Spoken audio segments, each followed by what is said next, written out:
জালেমেরা এসে ধাক্কা মারে বন্দুকের নল দিয়া গুতা মারে। এরপরে আল্লাহর বান্দা নামাজ ছাড়ে না, আর নামাজের স্থান থেকে 1 ইঞ্চি তারা সরাইতে পারে নাই। বলুন না আল্লাহু আকবার। সামনের দিকে যাই বাজার বাবার যে কথা বলতে চাচ্ছিলাম, আজকে তাম পৃথিবীতে মুসলমানদের উপর নির্যাতন জুলুম চালায়। ভারতে গরু গোশত খাবার অপরাধে মুসলমানকে হত্যা করে জালেমেরা। কথা বলেন ঠিক কিনা? জ্যান্ত মুসলমানকে ধরে জালেমেরা পুড়ি আগুন লেগে হত্যা করে। চীনের উইঘুরের দিকে তাকায় দেখেন, হাজার হাজার মুসলমানদের উপর নির্যাতন জুলুম চালায়। হাজারো নির্যাতন জুলুম সহ্য করে মুসলমানেরা টিকে আছে, টিকে থাকবে মৃত্যু পর্যন্ত, কিয়ামত পর্যন্ত। মা জানবো আমার জালেমদের হাজারো পথ পাড়িয়ে, জালেমদের হাজারো পথ মোকাবেলা করে মুসলমানকে তার লক্ষ্যের গন্তব্যে পৌঁছানোর দরকার আছে না নাই? একটু মনোযোগ দিয়ে শুনেন বাজান। বিশ্বনবী ডেকে বলে বেলাল, কালেমা পড়ে শপথ প্রকাশ করা যাবে না। হযরতে বেলাল ডেকে বলে নবী গো, আমার জীবনের কোনো দাম নাই। আমার মনি উমাইয়াকে বলেছিলাম উদ্দুম্বা ছাগল পেশাব পায়খানা করে দেয়, ওই ঘরে থাকতে আমার বড় কষ্ট হয়। এ যুবক, কি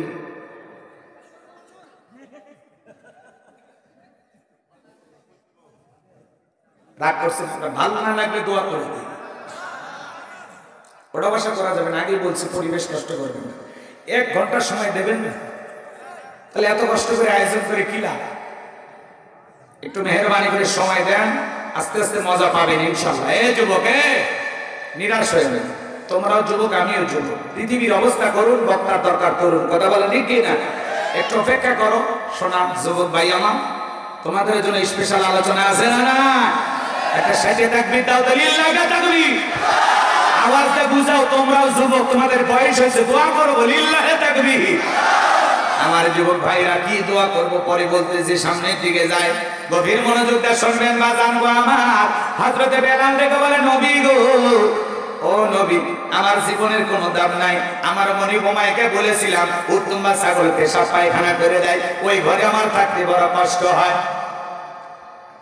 উমাইয়া ডেকে বলে বেলাল রে, উদ্দুম্বা ছাগলের দাম আমার কাছে আছে, কিন্তু তোর মতো কালো হাফসি বেলালের দাম আমার কাছে নাই। জোরে কর নাউযুবিল্লাহ। নবী গো, আপনি আমার জন্য দোয়া করেন, মৃত্যু পর্যন্ত যেন কালেমার পথে টিকে থাকতে পারি। এই কথা বলে হযরতে বেলাল বিশ্ব নবীর দরবার থেকে বাড়িতে চলে আসলেন। আসার পর বাজান গো আমার, পরের দিন সকালবেলা সূর্য উদয় হয়ে গেছে, বেলাটা অনেক হয়ে গেছে। হযরত বেলাল দরজা খোলে না। অন্যান্য চাকর বাকর যারা আছে ওরা নালিশ নিয়ে গেছে উমাইয়ার কাছে, যাই বলে বেলাল এখন পর্যন্ত দরজা খোলে নাই, উদ্দুম্বা ছাগলের পেশাব পায়খানা পরিষ্কার করে নাই, তাই নাকি বলে হ্যাঁ। এইবার উমাইয়া ওদের কথা শুনে দরজা এসে ডাক দেয়, বেলাল দরজা খোলো। হযরতে বেলাল দরজা খোলে না, জোরে করে ধাক্কা মারছে, দরজা খুলে গেছে। এইবার উমাইয়া তাকায় দেখে সেই রাত্রিতে হযরতে বেলাল কালেমা পড়ে মুসলমান হয়েছে। ওই রাত্রিতে একটা উদ্দুম্বা ছাগলের কাছে কোনো পেশাব পায়খানা নাই। বলুন আল্লাহু আকবার। এইবার উমাইয়া দেখে ছাগলের দল, তাকায় দেখো বেলালের বিরুদ্ধে মিথ্যা অভিযোগ দাও। তোমরা যখন ঘুমাচ্ছিলে তাকায় দেখো আজকে উদ্দুম্বা ছাগলের কাছে কোনো পেশাব পায়খানা নাই। তোমরা যখন ঘুমাচ্ছিল বেলাল তখন ময়লা আবর্জনা পরিষ্কার করেছে। যাও নিজেদের কাজ করো, বেলালের বিরুদ্ধে আমি কোনো অভিযোগ শুনতে চাই না। এই কথা বলার পর ওদেরকে তাড়িয়ে দিলেন। এক পা দুপা করে হযরতে বেলালের কাছে চলে গেলেন। হযরতে বেলাল দেয়ালে পিঠটা ঠেকাইয়া মাথাটা নত করে জিকির করে কা, আরো ছোট বলেন কা। এইবার উমাইয়া হালকা করে ধাক্কা মারছে, যখন জবান দিয়ে কালেমার আওয়াজ বের হয়েছে, তখন হযরতে বেলালের কণ্ঠে কালেমার আওয়াজ শোনার পর উমাইয়া ডেকে বলে বেলাল রে, তোর জবান দিয়ে কি শুনলাম, তুমি কি মুসলমান হয়েছো? হযরতে বেলাল ডেকে বলে মুসলমান হয় যারা মিথ্যা কথা বলতে পারবে না তারা। ওয়াকুলু কওলান সাদীদা। আল্লাহু আকবার। মুসলমানেরা হবে সত্যবাদী, মুসলমানেরা কোনোদিন মিথ্যাবাদী হতে পারে না। এইবার উমাইয়া ডেকে বলে বেলাল রে, এখনো সময় আব্দুল্লাহর বেটা মুহাম্মদ সাল্লাল্লাহু আলাইহি সাল্লামের ধর্ম ত্যাগ করে আবার বাপ দাদা ধর্মে ফিরে আসো। প্রয়োজন যদি হয় উদ্দুম্বা ছাগলের মালিক বানায় দেব, থাকার জন্য ভালো কোয়ার্টারের ব্যবস্থা করে দেব। হযরতে বেলাল ডেকে বলে উমাইয়া, দুনিয়ার পার্থিব সম্পদের বিনিময়ে বেলাল তার ঈমান বিক্রি করবে না। চিৎকার মেরে বলুন আল্লাহু আকবার। এই কথা শোনার পর উমাইর ডেকে বলে আমার কথা না শুনলে বড় নেতা আবু জেহেলকে খবর দেব। হযরতে বেলাল ডেকে বলে কোন বড় নেতা ছোট নেতা কাউকে কোনো গুনার টাইম নাই, আমি দুনিয়ার আবু জেহেলকে ভয় করি না, আমি ভয় করি আমার আল্লাহকে। আমার ভাইরা ভালো করে গভীর মনোযোগ দিয়ে কথাগুলো শুনবেন। এইবার উমাইর চলে গেল আবু জেহেলের বাড়িতে, যা বলে নেতা সংবাদ খুব খারাপ, আমার বাড়ি কৃতদাস বেলাল কালেমা পড়ে মুসলমান হয়েছে। তাই নাকি? বলে হ্যাঁ ঠিক আছে যাও তুমি বাড়িতে যাও, আমি আসতেছি। আবু জেহেলের একটা বিশেষ বাহিনী ছিল যাদের কাজই হলো মুসলমানদের উপর নির্যাতন জুলুম চালানো। আবু জেহেলের একটা বিশেষ বাহিনী ছিল, ক্যাডার মাস্তান সাঙ্গ পাঙ্গ ছিল, যাদের কাজই হলো মুসলমানদের উপর নির্যাতন জুলুম চালানো।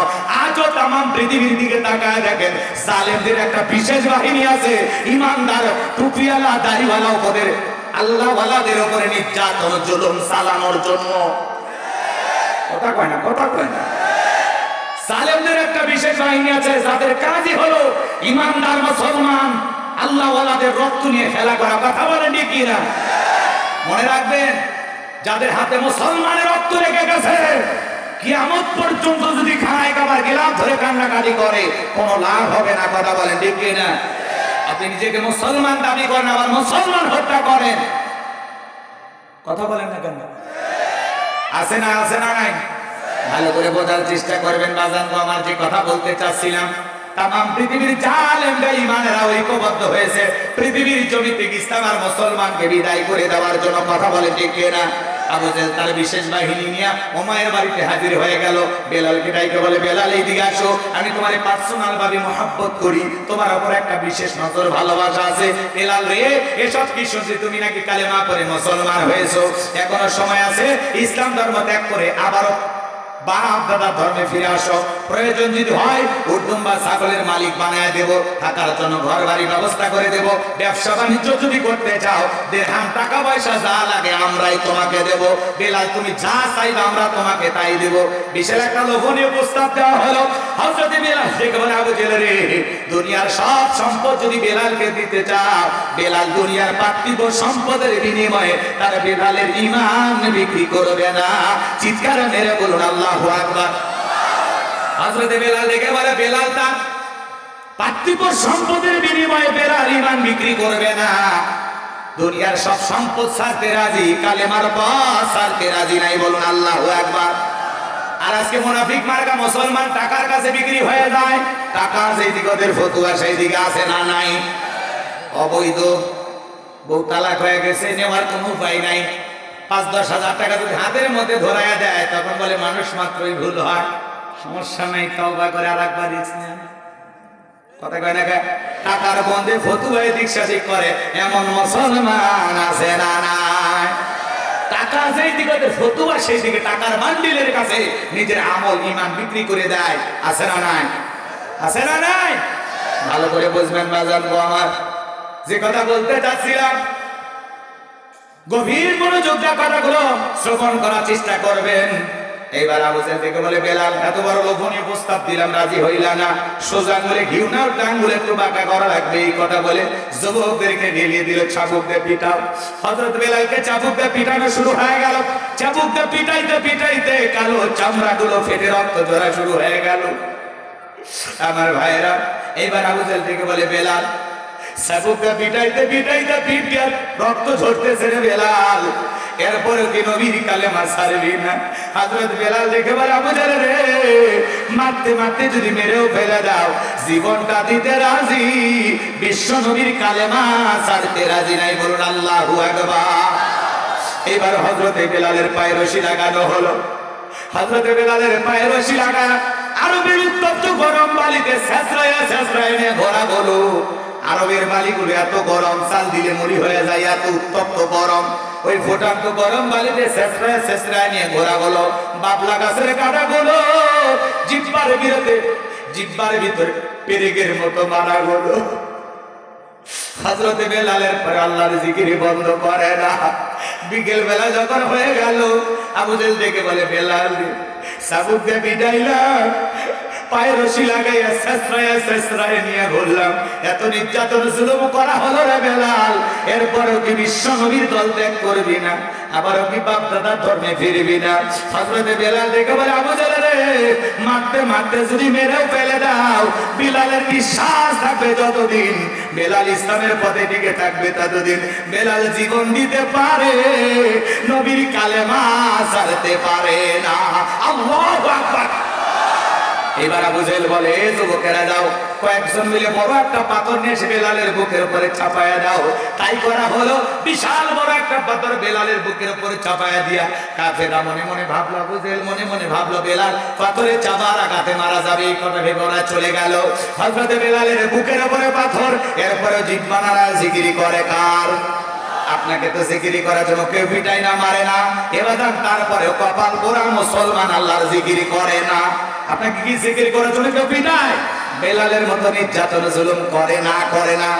জিকির করার জন্য আলাদা সময় লাগে না, দোকানদারি করতে করতে জিকির করা যায়, রিক্সা ভ্যান চালাতে জিকির করা যায়, মাঠে কাজ করতে করতে জিকির করা যায়, চলতে ফিরতে উঠতে বসতে সব সময় আল্লাহর জিকির করা যায়। কিন্তু আপনার মুখে আল্লাহর জিকির নাই, আছে এলাকার মানুষের সমালোচনা। কথা কয় না, কথা কয় না। আল্লাহর নামের জিকির নাই, খালি অমুক খারাপ তমুক খারাপ, এ ভালো না সে ভালো না, ওটা করছে ওটা করছে।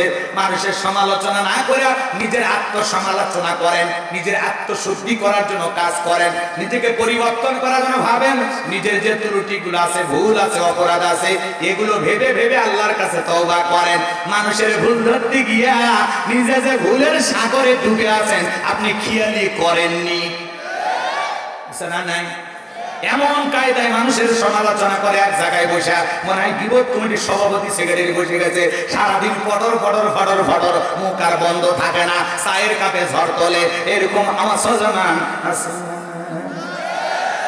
আপনাদের এই এলাকায়, এই এলাকার মানুষ খুবই ভদ্র, এরা মানুষের সমালোচনা করে না। তাহলে জিকির হবে জবানে কার? হাদিস শরীফের ভেতরে আছে যে জিহ্বাটা আল্লাহর জিকিরে ভিজা থাকে, ওই জিহ্বাওয়ালা মানুষ কোনদিন জাহান্নামের আগুনে জ্বলবে না। বলুন সুবহানাল্লাহ। হযরতে বেলাল আল্লাহর জিকির করে, জিহ্বা নাড়ায়, বুকের উপরে বিশাল বড় পাথর, এরপর আল্লাহর জিকির করে, জিকির বন্ধ নাই, বন্ধ নাই।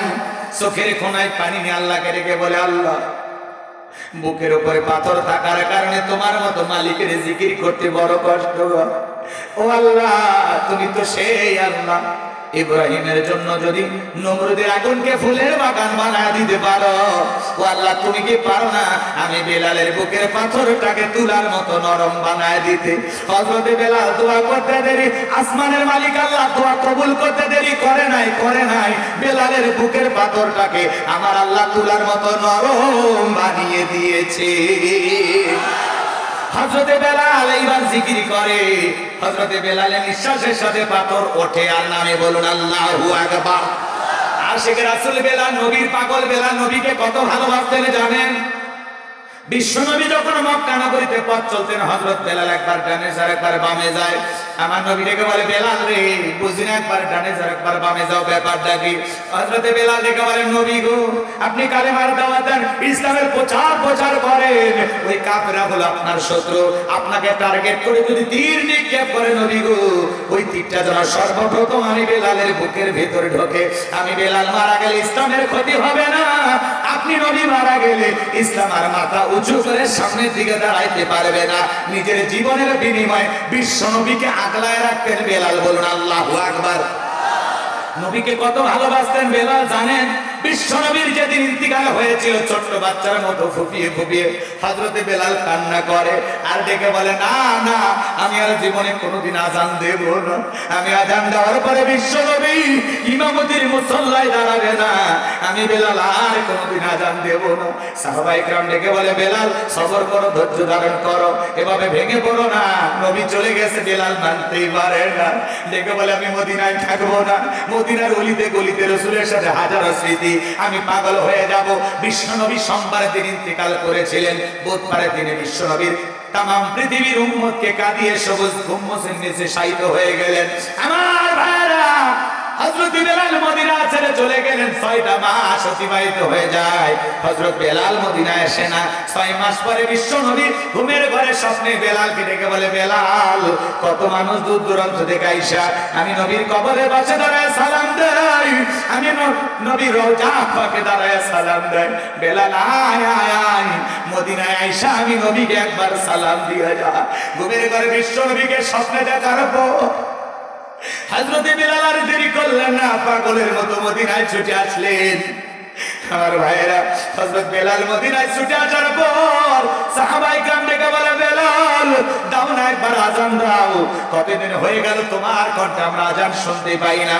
হযরত বেলাল ডেকে বলে, আমি আযান দেওয়ার পরে আমার নবী ইমামতির মুসল্লায় দাঁড়াবে না, আমি কোনোদিন আযান আর দেব না। ছোট ছোট বাচ্চারা পর্যন্ত বেলালকে দেখতে ভিড় করেছেন। নবীর নাতি হাসান আর হোসাইন দুই ভাই যখন দুইটা হাত ধরেছেন, হযরত হোসাইন যখন বেলালের হাতটা ধরে ডেকে বলে, নানু ভাই, ও নানু ভাই, নানাও চলে গেছে, তুমি আমাদেরকে ছেড়ে চলে গেছো, কতদিন হয়ে গেল নানু ভাই, তোমার কণ্ঠে আযান শুনতে পাই না। হযরত হোসাইন হাতটা ধরে যখন ডেকে বলে, নানু ভাই, ও নানু ভাই, দাও না একবার আযান দাও, আমরা একটু তোমার আযান শুনতে চাই। হযরত বেলাল তাকায় দেখে হোসাইনের চেহারার উপরে মনে হয় মদিনার নবীর চেহারাটা বেশি উঠেছে। আমার বিশ্ব নবী রাইকা বলে, বেলাল দেন একবার আযান দে, আমি নবীর কতদিন হয়ে গেল তোর আযান শুনতে পাই না। হযরত হোসাইন যখন হাতটা ধরে নানু ভাই বলে ডাকে দেয়, আর বলে, ও নানু ভাই, দাও না একবার আযান দাও, আমরা তোমার কণ্ঠে আযান শুনতে চাই।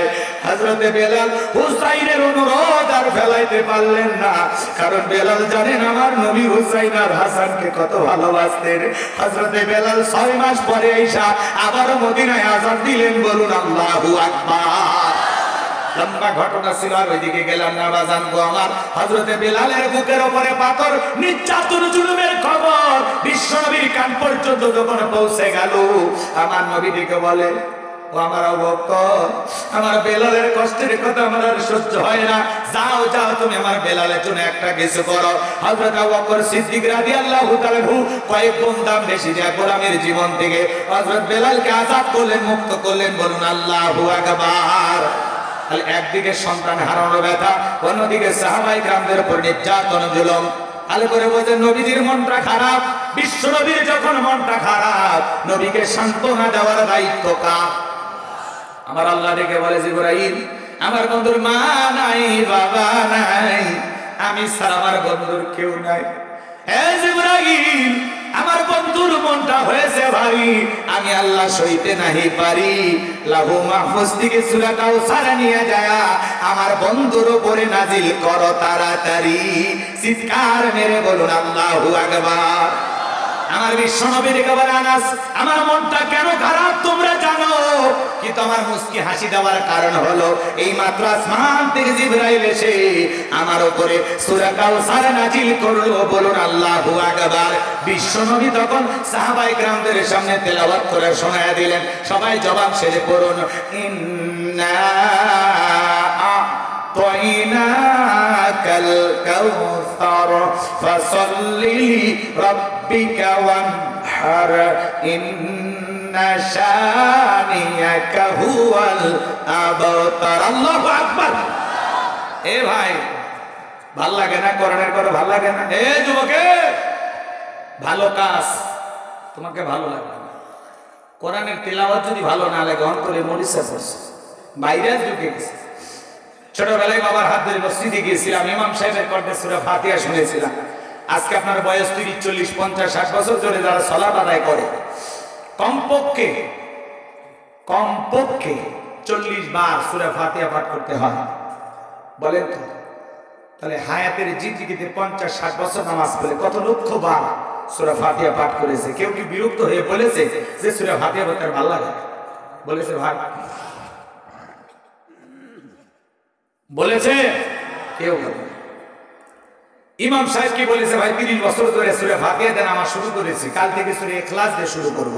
মাগরিবে যদি হুজুর ডাইরেক্ট বলে আল্লাহু আল্লাহু আহাদ, আপনারা পিছন থেকে কি বলবেন? আল্লাহু আকবার। হুজুর আগে সূরা ফাতিহা পড়েন, এরপরে অন্য সূরা ধরেন। কথা বলেন ঠিক কি না? কারণ সূরা ফাতিহা ছাড়া নামাজ পড়াইলে নামাজ হবে? এই যুবক, কোরআনের ভিতরে আল্লাহ তাআলা এমন একটা মধুর, এমন একটা আকর্ষণ দিয়েছেন উম্মতে মুহাম্মাদের জন্য। এই কোরআন হলো জীবন্ত মুজিজা। সুবহানাল্লাহ বলেন। ভালো করে বুঝবেন, কোরআনের সাথে সম্পর্ক রাখতে হবে। কোরআন যত পড়বেন তত লাভ না লস? তত লাভ। ভালো করে বুঝবেন, কোরআনটাকে সহি শুদ্ধ করে পড়তে হবে, সুন্দর করে পড়তে হবে। কথা কয় না কেন? সহি শুদ্ধ পড়ার দরকার আছে না নাই? এই সূরাটাই যদি কেউ টেনে পড়ে মজা আছে না নাই? কোরআনুল কারীম টেনে পড়লেও মজা লাগে, জোরে পড়লেও মজা লাগে, আবার আস্তে আস্তে পড়লেও মজা লাগে। কথা বলে ঠিক কি না? কোরআনের আকর্ষণ কমবে না। হালালের মজা হলো চিরস্থায়ী, আর হারামের মজা হলো ক্ষণস্থায়ী, ওয়ান টাইম, কিছু সময় ভালো লাগে। কথা বলেন ঠিক কিনা? এই কোরআন কিয়ামত পর্যন্ত মুসলমানের কাছে, ইমানদারের কাছে বিরক্ত লাগবে না। কোরআনের ভিতরে আল্লাহ এমন মধু দিয়েছে, কিয়ামত পর্যন্ত এই মধু ফুরাবে না। সুবহানাল্লাহ। কিন্তু একটা গান 2 দিন 4 দিন 5 দিন শোনার পরে মানুষ বিরক্ত হয়ে চুপ। কথা কয় না কেন? এক শিল্পী এসে গান গাইলো, বন্ধু 3 দিন ধরে বাড়ি গেলাম, দেখা পেলাম না। মানুষ করে 3 দিন যায়ও দেখা হয় না। এই বাটপারের সাথে সম্পর্ক রাখলে গাড়ি ভাড়া দিতে দিতে জীবন শেষ। কথা কয় ঠিক কি না? আর এক শিল্পী এসে গান গাইলো, ভাই দেখা না হলে একদিন বুকের ভিতর করে সিনসিন। মানুষকে একটু মারাত্মক রোগ, যখন তখন পড়বি আর মরবি। করোনা ভাইরাসের চাইতেও খারাপ। কথা কয় ঠিক কি না? আর এক শিল্পী এসে গান গেল, কাল তো ছিলাম ভালো, আজ আমার কি হলো সে কথা বলতে পারি না। মানুষকে গতকালকের কথা আজকেই ভুলে যায়, এর চরিত্রে গণ্ডগোল। কথা কয় ঠিক কি না? আর এক শিল্পী এসে গান গেল, ও প্রিয়া তুমি কোথায়? কেন? শয়তান তোমাকে খুঁজতেছে নফল নামাজ পড়ার জন্য। এই যুবক, একটা গান 10 বার 20 বার 50 বার শোনার মানুষ পেনপেনি বন্ধ কর। কিসের? ওই যে মুমতাজাবা গান গাইলো, নির্বাচনে হাইরে গেছে, আমি যে কি খুশি। আর যাই হোক, সংসদ ভবনে দাঁড়ায় একেবারে গান গাইবেন। কথা কোন ঢেকে না? মমতাজ হাতে কারা কারা খুশি না? হাত তোলেন তো দেখি। দেখেন অনেক ভক্ত আছে, চলতেছে না। লিল্লাহি তাকবীর। এই সমস্ত মহিলারা সংসদে কি বলবে? সংসদ একটা পবিত্র জায়গা, শাহজালালের পূর্ণভূমি, ওলিদের বাংলাদেশ। হাজারো শহীদের রক্তের বিনিময়ে স্বাধীনতা পেয়েছি। সেই দেশের পার্লামেন্টে জনগণের দুঃখ দুর্দশার কথা তুলে ধরতে হবে, এদেশের উন্নয়নের কথা তুলে ধরতে হবে, দেশ ও জাতির কল্যাণে কিভাবে বিশ্বের সাথে তাল মিলিয়ে দেশকে এগিয়ে নিয়ে যাওয়া যায় সেই বক্তব্য দিতে হবে। তা না দিয়ে সংসদ ভবনে গান গায়। ওর গান বুলেটের মতো লাগে কলিজায়। কথা কম, কথা কম। প্রত্যেকটা গান অশ্লীলতা। কি গান গাইলো? যখন বউনি আমার বাড়ির সামনে দিয়ে রং করে হাঁটে যায়, বুকটা বলে ভেটে যায়, হাঁটে যায়, সোরা গালি দেওয়ার কোনো বুদ্ধি নাই। কথা কন ঠিক না? আচ্ছা আপনারাই বলেন, শরীয়তের দৃষ্টিকোণ থেকে বউ নিয়ে ঘোরা জায়েজ না হারাম? কথা কন। বউ নিয়ে ঘোরা জায়েজ না হারাম? জায়েজ। আপনার বউকে আপনি পর্দা করায় বাহিরে নিয়ে যাবেন, এতে কোনো সমস্যা নাই। আপনাদের মসজিদের ইমাম সাহেব ওনার বউকে নিয়ে যদি বোরকা পরায়, পর্দা করায়, হাত মোজা পা মোজা লাগাইয়া সিরাজগঞ্জ শহরে নিয়ে যায়, আপনাদের আপত্তি আছে না? কারো কলিজে ফেটে যায় মমতাজের মতো। কথা বোঝে না।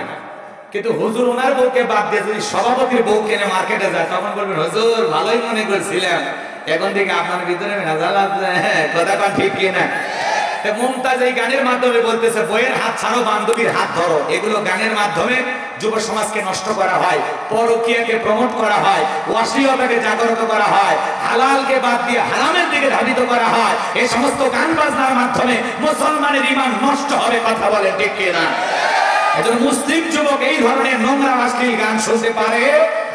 সূরা লোকমানের 6 নম্বর আয়াতে লাহওয়াল হাদিস এই শব্দের দ্বারা গান বাজনা, বাদ্যযন্ত্র, গিটার, তবলা আল্লাহ সব হারাম করে দিয়েছেন। কথা বলে ঠিক কিনা? এরপরে আমরা আশ্চর্য হয়ে যাচ্ছি, বাংলাদেশের শিক্ষা ব্যবস্থার ভিতরে এমন ভাবে কিছু জিনিস ঢুকানো হয়েছে যেটা মুসলমান হিসেবে মেনে নেওয়া যায় না। এমনকি মাদ্রাসার বই পুস্তকের ভিতরে হারমোনিয়ামের ছবি ভিতরে। কথা কয় না? দেখেন নি আপনারা? আপনাদের বাচ্চারা পড়াশোনা করলে বইগুলো নিয়ে দেখেন, আমি নিজের চোখে দেখেছি। রাগ করতেছেন মনে হয়। দাখিল মাদ্রাসা, যেখানে নারীরা হিজাব পরে যায়, বোরকা পরে যায়, পর্দা পরে যায়, সেখানে বইয়ের প্রথম পেজেই নারীর পর্দার ছবি গাছের সাথে ঝুলে আসে।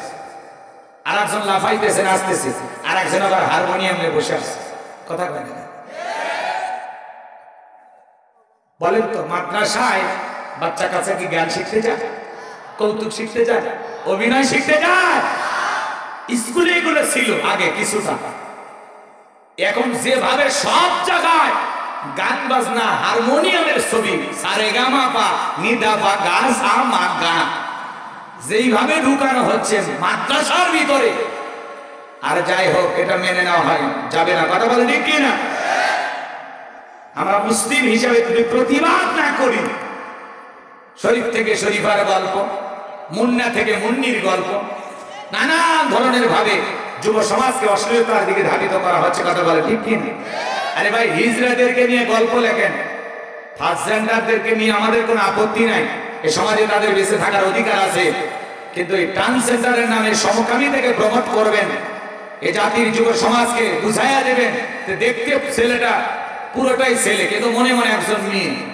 এখন মনে মনে একজন মেয়ে ভেবে ওরে যদি আর একটা মেয়ের সাথে বিয়ে দেয়, কি বাসর হবে? কথা কয় না, কথা কয় না, হেরোজা হেরোটা, এগুলো কি বুঝানো হচ্ছে? মানে আমি দেখতে পুরুষ, পুরোটা পুরুষ না, আমি এখন নিজেকে মেয়ে মেয়ে ভেবে আমি বললাম আমি একজন মহিলা, ঘোষণা দিলাম মনে মনে আমি একজন মেয়ে, তাহলে বাবা মা আমাকে এখন আরেকটা মেয়ের সাথে বিয়ে দেবে না? না ছেলের সাথে, ছেলের সাথে বিয়ে দিলেও যা হবে, অবস্থা খারাপ না ভালো? ছেলেরও যা, আর এই যে মনে মনে যে ছেলে এরও তাই। কথা কন ঠিক কিনা? গন্ডগোল পাকবে কিনা? এই জন্য এগুলোর দ্বারা অন্য কিছু তারা ইঙ্গিত করতেছে, সূক্ষ্ম ভাবে ব্রেন ওয়াশ করা হচ্ছে, ছোট ছোট বাচ্চা মগজ ধোলাই করা হচ্ছে। কথা বলে ঠিক কিনা? আজকে মাদ্রাসা শিক্ষা ব্যবস্থার ভিতরে আপনাকে গীত শেখানো হচ্ছে, লীলা বালি লীলা বালি, বইয়ের ভিতরে লিখে দিচ্ছে লীলা বালির গীত। আজকে মুসলমান যাবে কোন জায়গায়? আমাদের আদব আখলাক চরিত্র ধ্বংস করার জন্য নানামুখী ষড়যন্ত্র চলতেছে।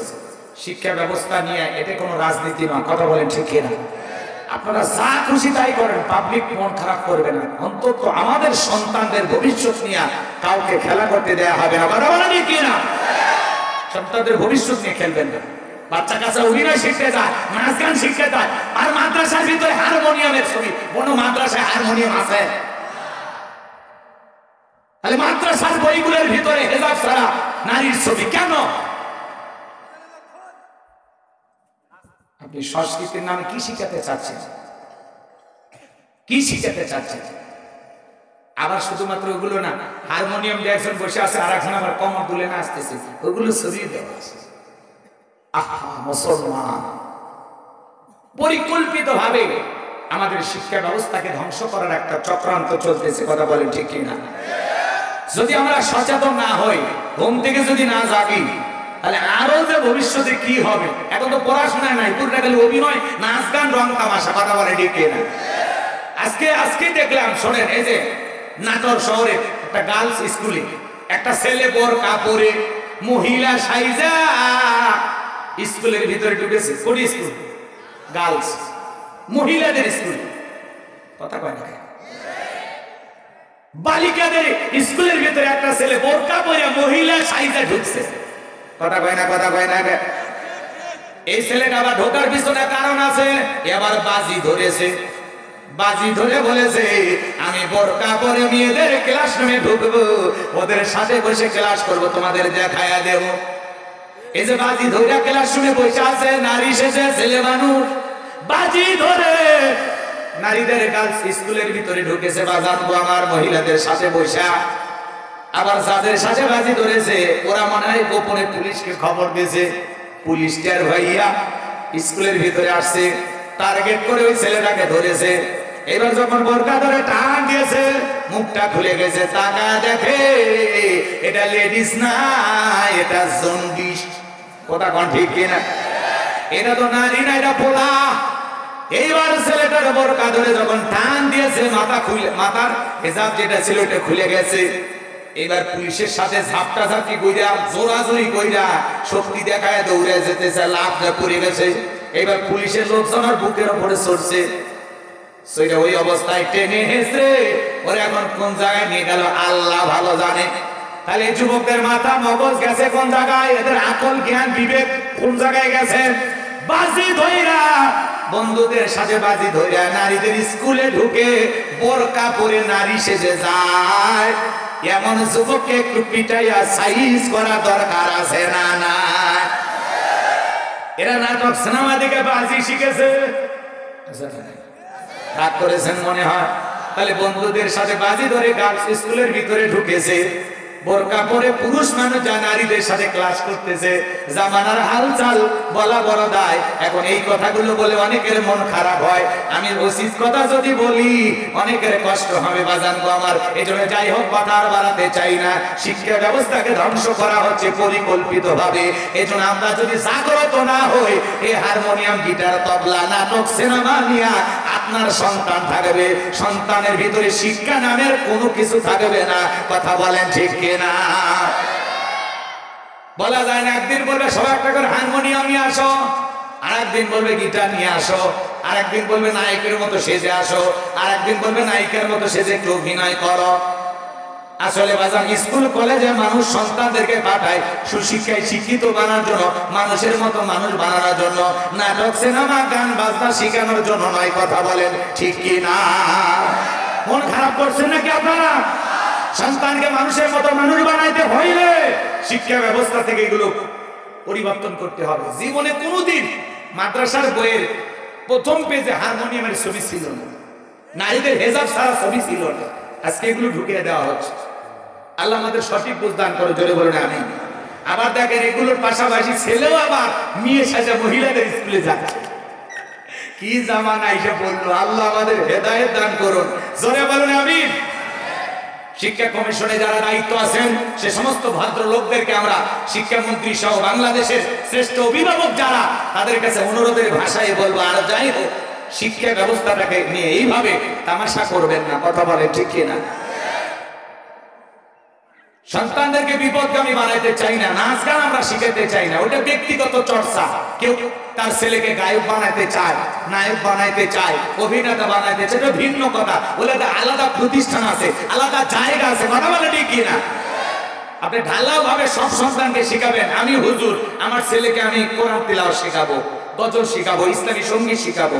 কথা বলেন একজন আলেম বানাবো, এই জন্য তো মাদ্রাসায় পড়াইতেছি। কথা বলে ঠিক কিনা? এখন সেখানে হারমোনিয়াম, গিটারের ছবি দিয়ে সারেগামা পা শিখাবেন, লীলাবালির গান শিখাবেন, এটা তো আমরা চাই না। কথা বলে ঠিক কিনা? আল্লাহ আমাদের সঠিক বুঝদান করুন, জোরে বলুন আমিন। চলেন সামনের দিকে যাই বাজান, আর কথা বাড়ানোর কোনো সুযোগ নাই। আল্লাহ রাব্বুল আলামিন বলেন, ইন্না আ'তাইনাকাল কাউসার। আল্লাহু আকবার।